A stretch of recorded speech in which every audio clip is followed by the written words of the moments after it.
ناشتے سے فارغ ہو کر ہم دوسرے کمرے میں آ گئے۔ بیگم صاحبہ اندر چلی گئی تھی۔ میاں جلدی سے روانگی کی تیاریاں کرو، وہ ہماری سالی صاحبہ ہیں نا، وہ نازل ہونے والی ہیں، اگر آ گئیں تو گھپلا ہو جائے گا۔ فاروق صاحب رازدارانہ انداز پہ بولے، میں کیا تیاریاں کروں، میں تو تیار ہوں۔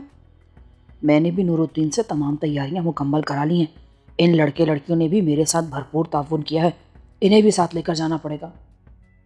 ضرور دے چلو، لیکن شکار میں یہ کہاں ماری ماری پھریں گی؟ فیروز الدین نے کہا، ان لوگوں کا مقصد پکنک ہے، کسی ایک جگہ ڈیرا ڈال دیں گے، انہیں وہاں چھوڑ دیں گے اور ہم شکار کو نکل کھڑے ہوں گے۔ ہاں ہاں یہ ٹھیک ہے، اس میں کوئی حرج نہیں، تو پھر چلیں، بسم اللہ۔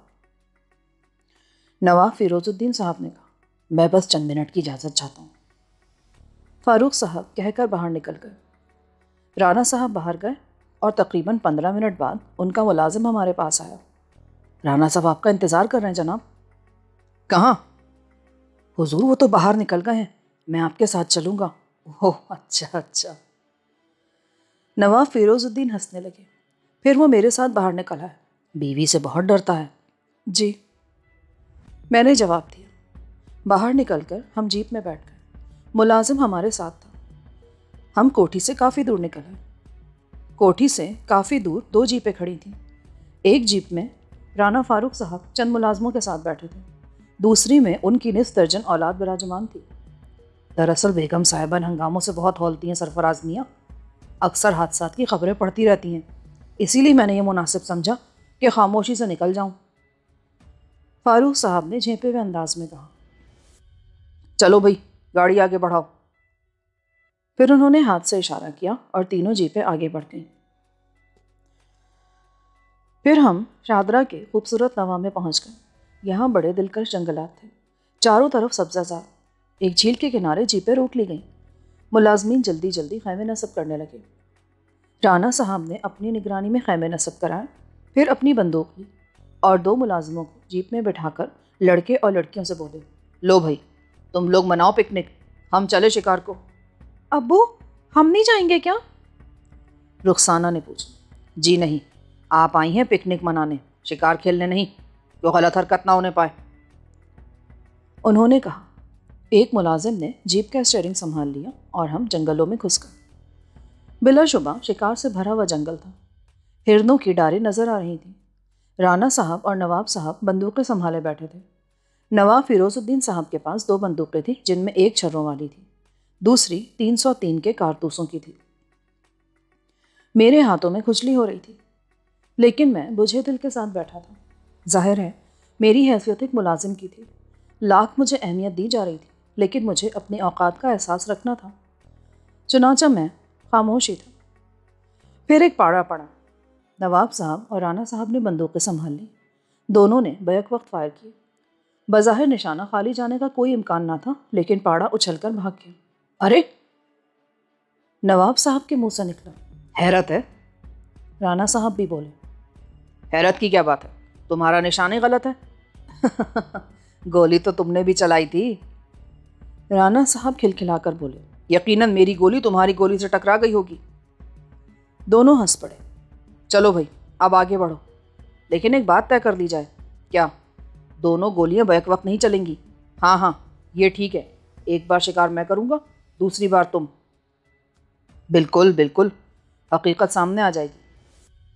پھر ایک ہرن پر نواب فیروز نے گولی چلائی اور میں نے اندازہ لگا لیا کہ ان حضرات کا نشانہ بس یوں ہی سا ہے، کسی غول پر گولی چلا کر کامیاب ہو سکتے ہیں، اکیلے جانور کو شکار کرنا ان کے بس کی بات نہیں۔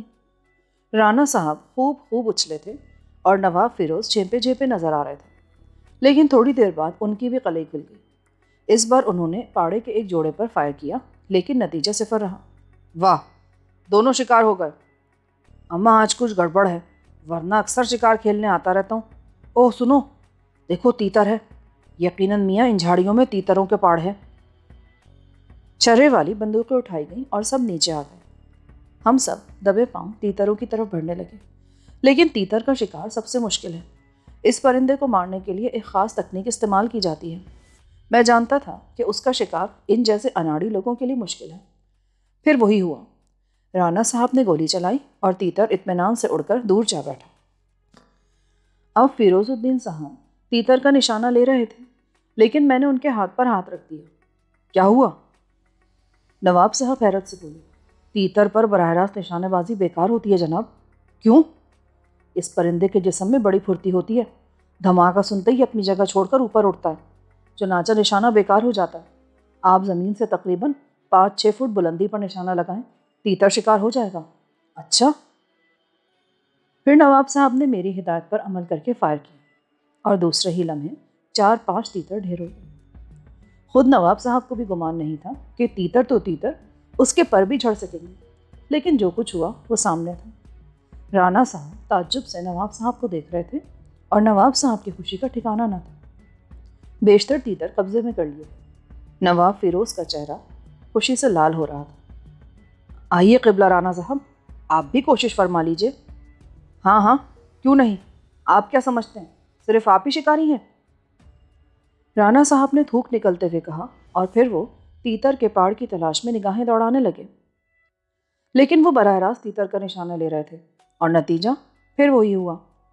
نواب فیروز نے ان کا خوب مذاق اڑایا اور رانا صاحب نے جھلاہٹ میں 2-3 پاڑے خراب کیے، پھر جھنجھلا کر بندوق ہی پھینک دی۔ یہ سیانی بلی کھمبا ہی نوچتی ہے۔ نواب صاحب نے قہقہہ لگایا۔ اتفاق ہے میاں، ایک بار پھر نشانہ لگاؤ تو جانے ہم۔ بسم اللہ بسم اللہ، فیروز صاحب بولے اور پاڑ کی تلاش ہونے لگی۔ بہت جلد ان کو ایک پاڑ مل گئی اور انہوں نے میری بتائی ہوئی تکنیک پر عمل کیا، چنانچہ اس بار بھی 6 پرندے گرے تھے۔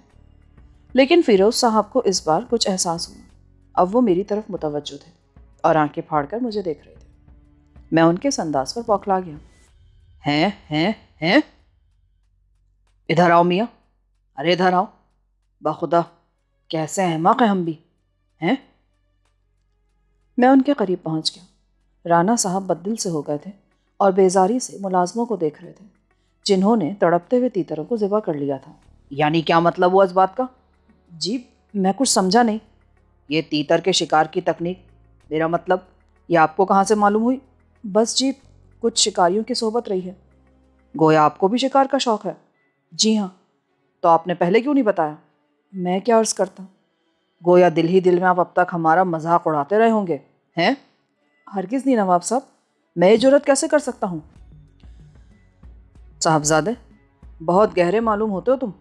چلو شرافت سے بندوق اٹھاؤ اور سزا کے طور پر 2 پاڑے شکار کرو، نہ کر سکے تو کوئی دوسری سزا تجویز کی جائے گی۔ جو حکم نواب صاحب۔ تیتر سمیٹ لیے گئے۔ نواب صاحب نے بندوق میرے ہاتھ میں تھما دی۔ ہم جیپوں میں سوار ہو کر پاڑوں کی تلاش میں نکل کھڑے ہوئے۔ بہت جلد ایک پاڑا نظر آ گیا۔ میں نے رانا صاحب کے کندھے پر بازو رکھ دیا کیونکہ اس وقت جیپ وہی ڈرائیو کر رہے تھے۔ انہوں نے حیرت سے میری طرف دیکھا۔ خوب، تو آپ بھی اکلوتے پاڑے کو ماریں گے؟ ٹھیک ہے، بسم اللہ۔ انہوں نے طنزیہ انداز میں کہا۔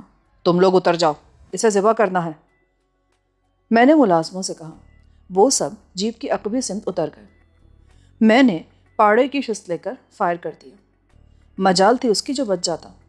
دوسرے لمحے وہ اچھل کر زمین پر آ رہا اور ملازم تیزی سے اس کی طرف دوڑے۔ وہ مارا! نواب صاحب نے پرجوش نعرہ لگایا۔ رانا صاحب جھینپ کر سر کھجا رہے تھے۔ موت آ گئی تھی کمبخت کی، ہل ہی نہیں رہا تھا اپنی جگہ سے۔ وہ جھیپے ہوئے انداز میں بولے۔ میں ہنس پڑا۔ کمال ہے بھائی، یہ تو واقعی کمال ہو گیا۔ نواب صاحب اب بار بار عجیب سی نگاہوں سے مجھے دیکھ رہے تھے۔ پاڑا جیپ پر رکھ لیا گیا۔ ہم دوسرے پاڑے کی تلاش میں چل پڑے۔ میں نے رانا صاحب سے ڈرائیونگ سیٹ خود لے لی تھی، جس پر انہوں نے اعتراض نہیں کیا۔ بندوق بھی میں نے اپنے پاس رکھ لی۔ نہ جانے کیوں ایک طویل عرصے کے بعد میرے ذہن میں جولانی سی آ گئی تھی، شاید اس لیے کہ بہت عرصے کے بعد اپنا پسندیدہ شغل ملا تھا۔ بہرحال میں ڈرائیونگ کرتا رہا۔ ایک جگہ نواب صاحب نے میرا کندھا بھینچا۔ ہرنوں کی ایک ڈار نظر آ رہی تھی۔ یہاں نہیں نواب صاحب، رانا صاحب کو اعتراض ہوگا۔ اجی آپ شکار کریں، مجھے کیا اعتراض ہو سکتا ہے؟ رانا صاحب بولے، لیکن میں نے جیپ بڑھا دی اور ہرنوں کی ڈار کو نظر انداز کر دیا۔ لیکن بہت جلد ہی ایک تنہا پاڑا اور نظر آ گیا۔ میں نے جیپ روکنے کے بجائے اس کی طرف دوڑا دی۔ اس کے ساتھ ہی میں نے جیپ کا ہارن زور زور سے بجانا شروع کر دیا۔ رانا صاحب اور نواب صاحب ہکا بکا رہ گئے۔ مارے حیرت کے ان کے منہ سے آواز نہیں نکل سکی۔ پاڑا اچھل کر بھاگا تھا۔ تب میں نے جیپ اس کے ساتھ لگا دی، ایک ہاتھ سے اسٹیئرنگ سنبھالا، دوسرے ہاتھ سے میں نے بندوق اٹھا لی۔ پاڑا 7-7 فٹ لمبی چھلانگیں لگا رہا تھا، لیکن یہاں درخت نہیں تھے جو وہ نگاہوں سے اوجھل ہو جاتا۔ ارے کیا کر رہے ہو میاں، یہ تو خطرناک ہے۔ رانا صاحب کے منہ سے آواز بھی نہیں نکل رہی تھی۔ جہاں حضور اجازت دیں گے اسے مار دوں گا، جہاں تک حکم ہو دوڑاتا رہوں گا۔ مار لو مار لو۔ نواب فیروز چلائے۔ اجازت رانا صاحب؟ میں نے مسکراتے ہوئے بندوق بغل میں دبائی۔ جیپ میں نے ابھی روکی نہیں تھی اور رانا صاحب نے بادل ناخواستہ گردن ہلا دی۔ دوسرے ہی لمحے میں نے فائر کیا اور پاڑا اچھل کر نیچے آ گرا۔ کمال ہو گیا، واللہ یہ تو کمال ہو گیا، رانا صاحب بے ساختہ بولے۔ میں نے جیپ روک دی۔ ماشاءاللہ سرفراز میاں، ماشاءاللہ، نواب فیروز نے ڈھال سے لہجے میں بولے۔ اس پاڑے کو لے کر ہم واپس چل پڑے۔ راستے میں گھر لے جانے کے لیے تیتر کا شکار کیا گیا اور یہ کام بھی میرے لیے مشکل نہ تھا۔ میں نے نشانے بازی کے وہ کمالات دکھائے کہ دونوں حضرات دنگ رہ گئے۔ ایک فائر کر کے تیتروں کے غول کو اڑا دیا اور یکے بعد دیگرے فائر کر کے پورے غول کو گرا لیا۔ دونوں شکاری گنگ ہو کر رہ گئے۔ پھر ہم واپس خیموں میں پہنچے۔ لڑکے لڑکیاں تفریحات میں مشغول تھے۔ تیتر تیار کیے گئے، پھر کھانا اڑایا گیا، لیکن نواب صاحب کچھ زیادہ ہی خاموش تھے۔ شام تک تفریح رہی اور پھر ہم واپس چل پڑے۔ رات کی تفریحات بھی دلچسپ تھیں۔ مجھے اور نواب صاحب کو ایک ہی کمرہ دیا گیا تھا۔ ہنگامے ختم ہوئے تو ہم سونے کے لیے آ گئے۔ نواب صاحب نے مجھے بے تکلفی سے آرام کرنے کی اجازت دی۔ وہ خود گہری سوچ میں گم تھے۔ پھر وہ اچانک بول اٹھے۔ اور تم ڈرائیوری کر رہے تھے؟ جی۔ اور وہ احمق لڑکی تمہاری بے عزتی کرتی تھی؟ میں سمجھا نہیں نواب صاحب۔ میاں بتا دو، آخر تم ہو کون؟ نواب صاحب، میں ایک ٹھنڈی سانس لے کر بولا، میاں میں برا آدمی نہیں ہوں، بخدا وعدہ کرتا ہوں تمہارا جو بھی راز ہوگا اسے ہمیشہ راز رکھوں گا۔ نواب صاحب، آپ میرے بزرگ ہیں، میں آپ کا ملازم، لیکن آپ کے رویے نے یہ احساس میرے ذہن سے مٹا دیا ہے۔ میری شخصیت میں کوئی فریب نہیں ہے۔ عرض کر چکا ہوں، بہت سے بہن بھائی ہیں، گھر والوں کو میری کوئی خاص ضرورت نہ تھی، میں نے گھر چھوڑ دیا۔ یہاں آ رہا تھا کہ راستے میں رشید صاحب سے ملاقات ہو گئی، صرف اتنی سی کہانی ہے۔ تو گویا گھر والوں سے ناراض ہو گئے تھے؟ جی نہیں، مجھے حکم دیا گیا تھا کہ گھر سے نکل جاؤں۔ اوہ، کیسے ناقدر شناس لوگ تھے۔ لیکن میاں تمہارا خاندان شرفا میں گنا جاتا ہے نواب صاحب، والد انتہا پسند انسان ہیں۔ نام کیا ہے ان کا؟ میں شرمندہ ہوں، نہ بتا سکوں گا۔ اوہ، بس یہی ایک سچ ہے؟ خیر میاں، اللہ تعالیٰ نظر بد سے بچائے۔ بڑی عمدہ شخصیت کے مالک ہو، انسان کو خوب متاثر کر لیتے ہو، اور نشانہ تو تمہارا کمال کا ہے۔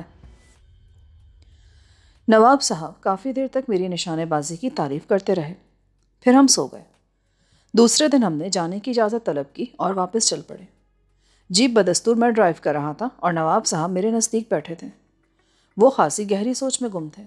میں جانتا تھا کہ وہ میری طرف سے الجھے ہوئے ہیں۔ بہرحال میں خاموشی رہا۔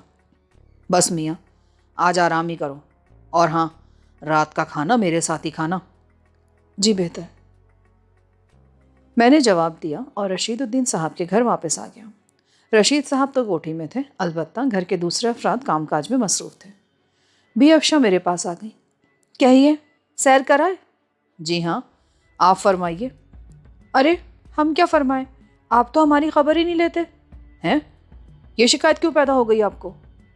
کیا کریں، گھڑی بھر بات کرنے کو ترس گئے ہم تو۔ اسی لمحے بیگم رشید کی آواز سنائی دی۔ افشاں؟ ارے باپ رے، ہم چلے۔ کوئی بات نہیں۔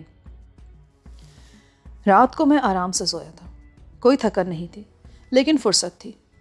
میں لباس تبدیل کر کے لیٹ گیا۔ کچھ ہی دیر بعد مجھے پھر سے نیند آ گئی۔ رشید احمد صاحب نے مجھے جگایا۔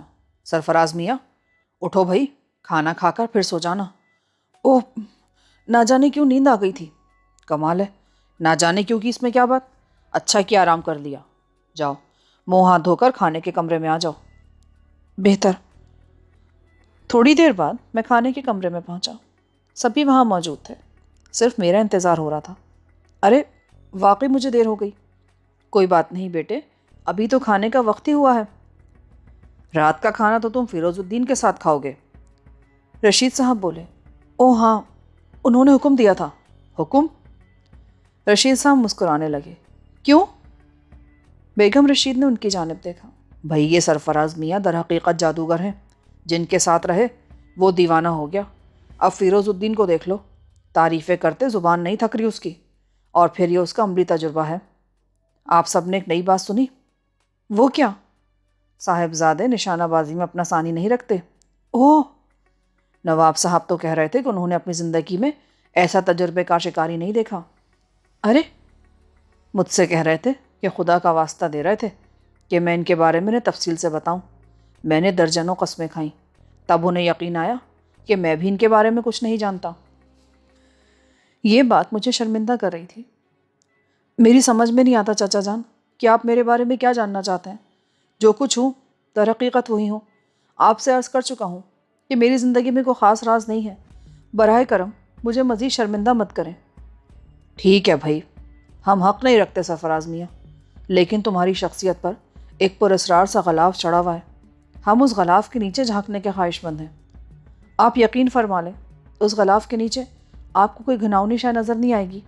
آپ کے خلوص، آپ کی محبت کے جواب میں صرف اتنا عرض کروں گا کہ میں کسی فقیر کا بیٹا نہیں ہوں، لیکن خود فقیر ہوں۔ میرے گھر میں میرے لیے کوئی گنجائش نہیں تھی، میں نے گھر چھوڑ دیا۔ میں اب اس گھر میں واپس نہیں جانا چاہتا جہاں میری حیثیت نظر انداز کر دی گئی تھی، اسی لیے میں نے آپ کو اپنے بارے میں نہیں بتایا تھا۔ اوہ، تو ہمارا خیال درست تھا۔ ممکن ہے آپ نے میرے بارے میں ٹھیک اندازے لگائے ہوں، بس اس سے زیادہ میں کچھ عرض نہیں کر سکوں گا۔ ٹھیک ہے بھائی، اس سے زیادہ معلوم کرنا ہمارے لیے ضروری بھی نہیں ہے۔ ویسے نواب صاحب تمہارے بے حد گن گا رہے تھے۔ وہ نیک انسان ہیں، سب کو اچھا سمجھتے ہیں۔ شام کی چائے کے بعد میں کوٹھی کی طرف نکل گیا۔ ٹہلتے ٹہلتے میں کچن کی جانب آ گیا۔ وہاں پہ نور جہاں تھی۔ مجھے دیکھ کر وہ کھل اٹھی۔ ارے ڈیلیور بھیا آپ! کیسی ہو نور جہاں؟ اچھی ہوں بھیا، چائے پیو گے؟ ضرور پیوں گا۔ مجھے اپنی پشت پر قدموں کی آہٹ سی محسوس ہوئی۔ میں نے پلٹ کر دیکھا، کوثر دروازے میں کھڑی تھی۔ میرے ہونٹوں پر مسکراہٹ پھیل گئی اور میں نے اپنا رخ تبدیل کر لیا۔ میں رات کو صرف سوپ پیوں گی۔ بہت اچھا کوثر بی بی۔ کوثر دروازے سے باہر نکل گئی۔ میں مزے سے چائے پیتا رہا۔ کیا بات ہے نور جہاں؟ کچھ نہیں بھیا۔ تم کوثر سے ڈرتی ہو؟ ہاں ڈیلیور بھیا، پورے گھر میں صرف کوثر بی بی سے ہی ڈرتی ہوں۔ ارے ان سے ڈرنے کی ضرورت نہیں ہے، بس مزاج کی تیز ہے، طبیعت کی بری نہیں ہے۔ لیکن مجھے معلوم نہیں تھا کہ وہ آفت کی پرکالہ باہر موجود ہے۔ دوسرے لمحے وہ پھر اندر آ گئی۔ آپ کو میرے بارے میں تبصرہ کرنے کا حق کس نے دیا؟ یہ حق تو کوئی کسی کو نہیں دیتا کوثر بی بی، یہ تو قدرتی بات ہے۔ آپ تعلیم یافتہ ہیں، خود سوچ سکتی ہیں، لیکن میں اپنے بارے میں کوئی بکواس پسند نہیں کرتی۔ ہمیں معلوم نہیں تھا کہ آپ موجود ہیں، ورنہ آپ کے جانے کے بعد گفتگو کرتے۔ مسٹر، آپ ابو جان کے منہ چڑھے ہوں گے۔ ہر شخص آپ کی بدتمیزی برداشت نہیں کر سکتا، سمجھے؟ سمجھ گیا۔ میرا خیال ہے کچھ لوگوں کو یہ حق حاصل ہے۔ کیا مطلب ہے اس بات کا؟ میری مراد دولارے بھائی سے تھی۔ اوہ، تو تم مجھے بلیک میل کرنا چاہتے ہو؟ دیکھ لوں گی اچھی طرح تمہیں۔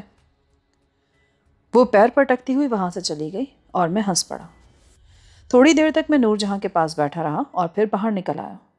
پھر میں کوٹھی سے ہی نکل گیا۔ کافی دیر تک آوارہ گردی کرتا رہا۔ دہلی بہت خوبصورت جگہ تھی۔ رات کو واپس آیا تو رشید صاحب مجھے دیکھتے ہی بولے، کہاں چلے گئے تھے میاں؟ نواب صاحب 2 بار پوچھ چکے ہیں۔ بس یوں ہی نکل گیا تھا۔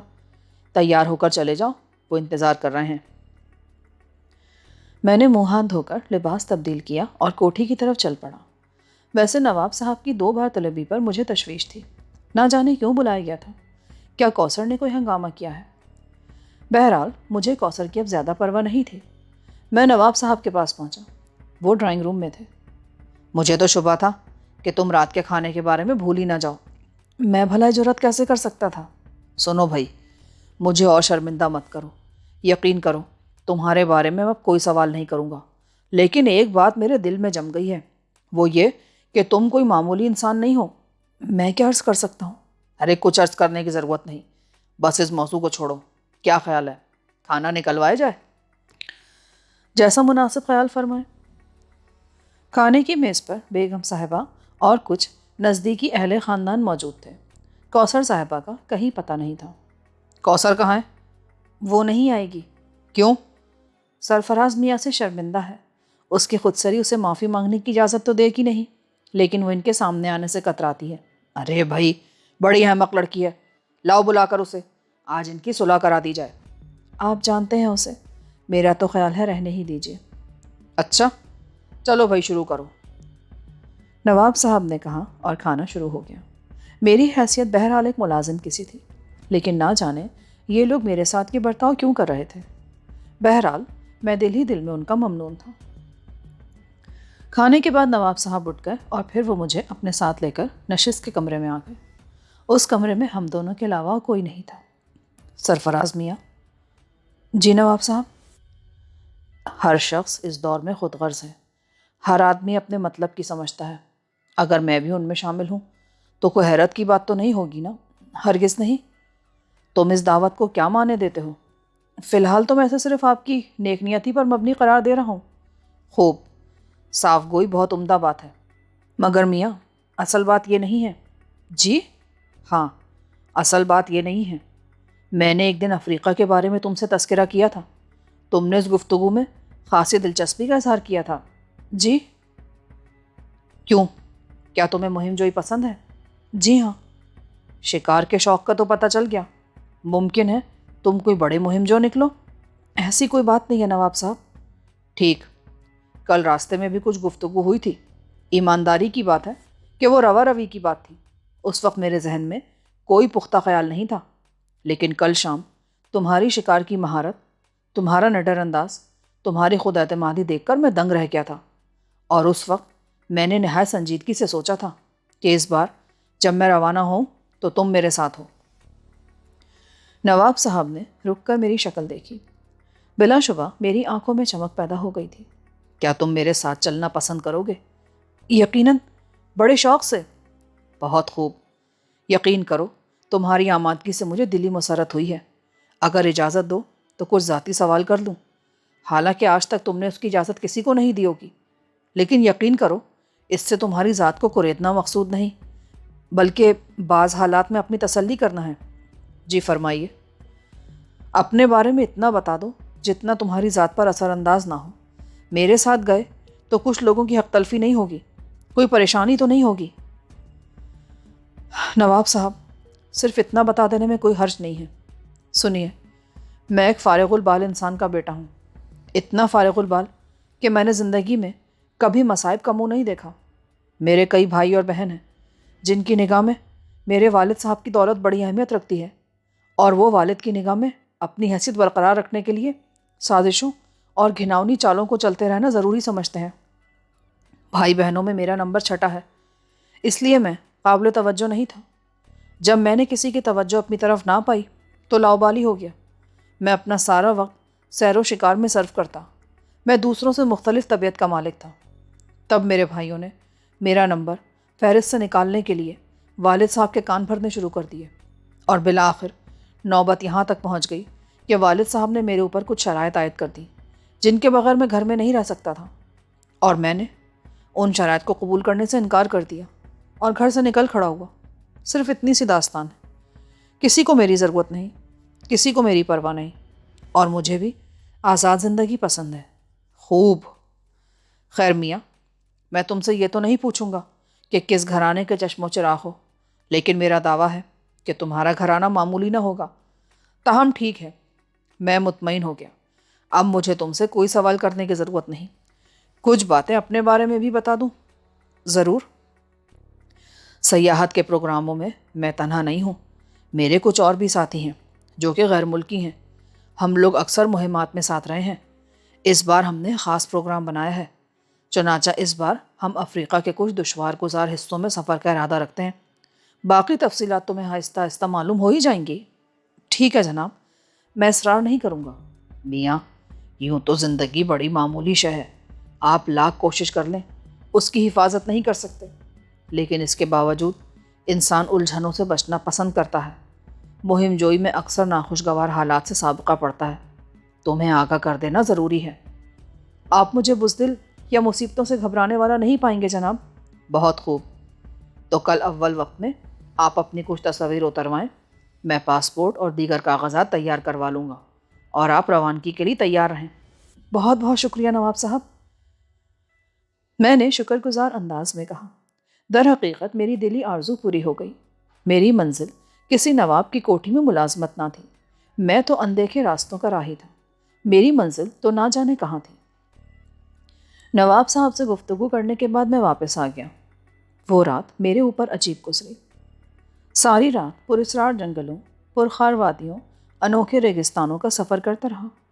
صبح کو آنکھ کھلی تو طبیعت بوجھل تھی۔ رشید صاحب نے اس بارے میں سوال کیا۔ کیا بات ہے میاں؟ چہرے پر تقدر کے آثار ہیں۔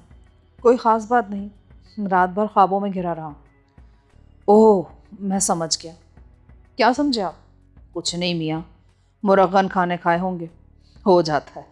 ہو جاتا ہے ایسا۔ ناشتے کے بعد ہم دونوں چل پڑے۔ دفتر میں پہنچ کر حسب معمول کام شروع ہو گیا۔ رشید صاحب بغور مجھے دیکھ رہے تھے۔ یہ حقیقت تھی کہ میں بار بار افریقہ کے تصور میں گم ہو جاتا۔ سرفراز میاں؟ جی رشید صاحب؟ طبیعت بوجھل ہو تو آج آرام کرو، کوئی خاص کام بھی نہیں ہے۔ ایسی کوئی بات نہیں ہے، میں محسوس کر رہا ہوں۔ دراصل نواب صاحب نے مجھ سے کل کچھ گفتگو کی ہے۔ اوہو، بتانے کی ہے؟ یقیناً، تو بتاؤ نا۔ وہ مجھے اپنے ساتھ افریقہ لے جانا چاہتے ہیں۔ جی ہاں، انہوں نے نہایت سنجیدگی سے گفتگو کی تھی۔ تو میاں منع کر دیا ہوتا، کوئی زبردستی تو نہیں ہے؟ رشید صاحب نے بے چینی سے ہاتھ ملتے ہوئے کہا۔ یہ بات نہیں ہے۔ پھر کیا بات ہے؟ میں خود بھی جانا چاہتا ہوں۔ میں نے صاف محسوس کیا کہ رشید صاحب کا چہرہ اتر گیا ہے۔ کیوں بیٹے، تم کیوں جانا چاہتے ہو؟ رشید صاحب، میں بار بار آپ کے خلوص و محبت کا تذکرہ کر کے اسے تماشا نہیں بنانا چاہتا۔ میں جانتا ہوں کہ میں اپنے معاملے میں کسی حد تک انتہا پسند ہوں، لیکن مختصراً یوں سمجھ لیں، میری حیثیت، میری شخصیت کو چیلنج کیا گیا تھا۔ میرے بھائیوں نے مجھے میرے والد کی نگاہوں میں ناکارہ قرار دلوایا تھا۔ میری حیثیت ان لوگوں پر بوجھ بن گئی تھی۔ میں یہاں چلا آیا رشید صاحب، اور آپ نے اس ناکارہ ڈھیر کو اپنے سینے سے لگا لیا۔ آپ کے خلوص کی کوئی قیمت ادا نہیں کی جا سکتی، لیکن میں ناکارہ نہیں ہوں۔ میں ایک دن اپنے والد اور اپنے بھائیوں کے سامنے ہیرے کی کان بن کر آنا چاہتا ہوں، اور اس کے لیے رشید صاحب، نواب صاحب کی ملازمت موضوع نہیں ہے۔ میرے ذہن میں پہلے سے ایک منصوبہ تھا۔ میں آہستہ روی کا عادی ہوں۔ قدرت نے مجھے ایک موقع فراہم کر دیا ہے۔ میں قسمت آزمائی کرنا چاہتا ہوں جناب۔ ممکن ہے افریقہ میرے خوابوں کی تعبیر ہو۔ اوہ، ضرور بیٹے، ضرور۔ اگر تمہارے سوال مستقبل کا ہے تو ضرور جاؤ۔ ہماری محبت ختم تھوڑی ہو جائے گی۔ ہم تمہارے لیے دعائیں کرتے رہیں گے۔ ضرور جاؤ، میں تائید کرتا ہوں۔ میں نے رشید صاحب کی مسکراہٹ میں چھپے آنسو دیکھ لیے تھے۔ ایک درخواست رشید صاحب۔ ارے کہو میرے بیٹے، ضرور کہو۔ چچی جان اور بچوں سے میری روانگی کے بارے میں کچھ مت کہیے گا۔ اوہ، کیوں؟ ممکن ہے ان کے آنسو میرے پاؤں کی زنجیر بن جائیں۔ ٹھیک ہے، میں کچھ نہ کہوں گا۔ شکریہ رشید صاحب، بہت بہت شکریہ۔ لیکن سنیے، ایک وعدہ کرنا ہوگا آپ کو۔ حکم دیجیے۔ واپس یہیں آؤ گے؟ رشید صاحب، شاید آپ اسے مبالغہ سمجھیں، مجھے اپنا گھر چھوڑتے ہوئے اتنا دکھ نہیں ہوا تھا۔ رشید صاحب، آپ نے مجھے ان لوگوں سے زیادہ اپنائیت دی ہے جو مجھے اس دنیا میں لانے کے ذمہ دار ہیں۔ ارے نہیں بیٹے، اس قدر شرمندہ نہ کرو۔ رشید صاحب نے آنکھوں کے کنارے صاف کرتے ہوئے کہا۔ اس وقت دروازے سے بیگم فیروز الدین کی شکل دکھائی دی۔ رشید بھائی، میں اندر آ جاؤں؟ آئیے آئیے بیگم صاحبہ، تشریف لائیے۔ وہ اندر آ گئیں۔ میں نے انہیں سلام کیا۔ انہوں نے مجھے دعائیں دی۔ واہ رشید بھائی، اچھے چچا ہیں آپ۔ بھتیجی کی سالگرہ کے بارے میں بھی یاد نہ رہا؟ ہیں؟ کیا مطلب؟ ذرا بتائیے تو، کون سا مہینہ ہے یہ؟ ارے وہ توبہ ہے بھائی۔ بس بس، زیادہ بوکھلانے کی ضرورت نہیں ہے، ہمیں بھی یاد نہیں رہا۔ وہ تو اتفاق سے بوا سروری کہنے لگی کہ چاند کی 12 تاریخ کو ان کی بیٹی کی منگنی ہے، تب ہمیں خیال آیا۔ مگر بیگم صاحبہ، آج تو 13 تاریخ ہے۔ ہاں، اور صرف درمیان میں ایک ہفتہ ہے۔ اب کیا ہوگا؟ بس اس ایک ہفتے میں جو کچھ کرنا ہوگا وہی ہوگا۔ کمال ہے۔ رشید صاحب بوکھلاہٹ میں چیزیں الٹنے پلٹنے لگے۔ پریشانی کی بات نہیں ہے، سرفراز میاں آپ کے ساتھ ہیں، انتظام ہو جائے گا، بس ذرا لوگوں تک بلاوے جلدی پہنچنے چاہیے ورنہ ہمیں شکایت ہوگی۔ ایک ہفتہ بہت ہے رشید صاحب، سارے انتظامات ہو جائیں گے۔ میں نے انہیں تسلی دی۔ پھر بیگم صاحبہ کئی گھنٹے تک ہمارے ساتھ بیٹھی پروگرام بناتی رہیں۔ انہوں نے تمام کاموں کی فہرست تیار کر دی اور ہم اسی روز سے مصروف ہو گئے۔